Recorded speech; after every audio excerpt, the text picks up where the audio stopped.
కొట్టేస్తుంటే వీళ్ళు చెట్టు మేడ మీదని కూరగాయలు పండిస్తున్నారు, కలవ పువ్వులు ఉన్నాయి, పువ్వులు ఉన్నాయి, రకరకాల ములంకాడ చెట్టు దగ్గర నుంచి అన్ని రకాలుగా ఇక్కడ పెంచుతున్నారు. అలాగే ఒక సర్ప్రైజింగ్ థింగ్ ఏంటంటే 3000 మంది దీంట్లో మెంబర్స్ ఉన్నారు. 14 జోన్స్ ఉన్నాయి.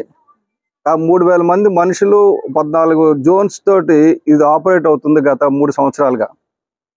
ఒక సంవత్సరం నుంచి చాలా యాక్టివ్గా ఇంకా బాగా చేస్తున్నారు. రేపు జూన్ 1 కానీ అంటే జూన్ 6వ తారీఖు వాళ్ళకి వార్షికోత్సవం. జూన్ 1 వీళ్ళందరూ కలిసి ఒక దగ్గర అసెంబ్లీ అయ్యి ఈ గవర్నమెంట్తో ఏం చేయాలి, మనం ముందుకెళ్ళగలనే విషయంతో చేద్దామని, అలాగే దేశీయంగా వీళ్ళందరూ కూడా విత్తనాలన్నీ కూడా సొంత విత్తనాలు అభివృద్ధి చేసుకొని అందరికీ పంచుతున్నారు.